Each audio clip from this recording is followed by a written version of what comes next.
Hello mga kanani! Ito po ang inyong nani Gigi. Ayan, kamusta na kayo? Sana ay nasa mabuti kayong kalagayan saan man kayo ng sulok ng mundo na nagtatrabaho bilang mga nani or housekeeping. Ayan po, for today's video po ay gagawan ko lang po ng short video yung nag-request po.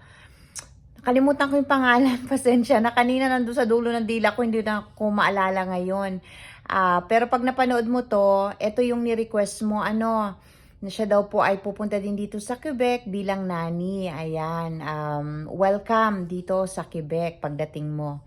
So, tinatanong niya po kung totoo daw po ba yung 8 hours lang ang trabaho pag live-in, pag live-in. At totoo daw po ba na yung extra hours na trinabaho mo after the 8 hours ay may bayad. So, ito po ang sagot ni Nani dyan, base sa aking experience at sa mga kaibigan natin dito na kapareha natin na nag-live-in pagdating dito sa Canada. Dito po sa Canada, yung word na live-in is hindi po nasusunod ang 8 hours. Hindi po siya nasusunod. Bakit kamo? Kung nagsimula ka po ng 6 hours ng 6 o'clock ng umaga. So, 7, 8, 9, 10, 11, 12, 1, 2. So, ang 8 hours mo po ay 2 o'clock. So, hindi po pwede na hanggang doon lang yung trabaho mo. Dahil kailangan kanila sa dinner. Yun po yung isa sa pinaka-busy. Yung dinner, pag-prepare ng dinner. So, normally po talaga ang live-in ay 12 hours. At hindi po bayad ang 4 na oras na kasobrahan ng 8 oras na sinasabi. Pero tatanungin nyo, bakit kami pumapayag? May choice po ba? Wala naman. Pagdating mo dito, ang iniisip mo, magtrabaho ka, matapos ang iyong kontrata sa kanila at nang jump in ka sa next step na makapag-apply ka ng permanent resident at nang madala mo dito ang pamilya mo. So, yun po yung nasa isip natin.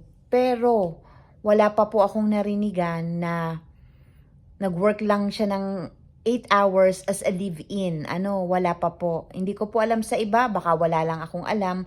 Pero lahat po ng kaibigan ko dito at kapwa ko pa ibang nani na nag-live-in, hindi po nasusunod sa 8 hours.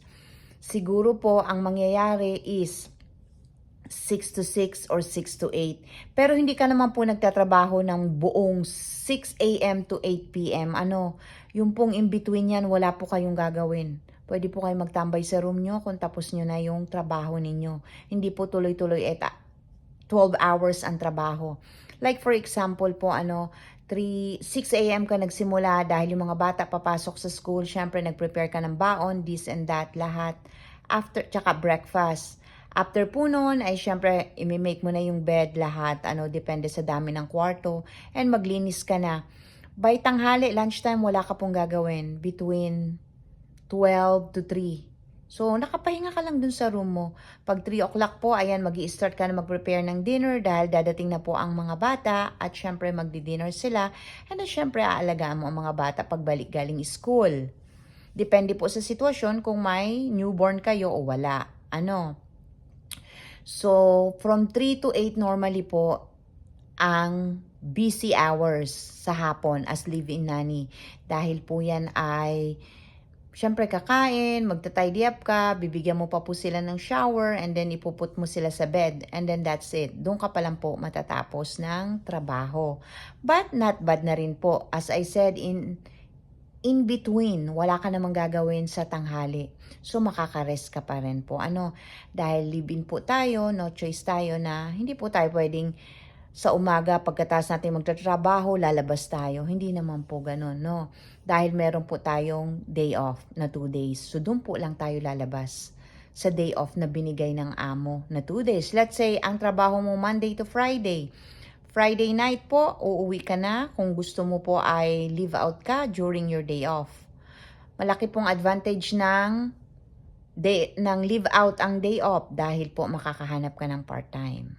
So, yun po And kung live-in ka pa rin dahil ayaw mo mag-rent po, then no choice ka po doon pag day off mo, mahihiya ka na nakatambay ka lang sa room ng 2 araw or lalabas ka, babalik ka, ganon.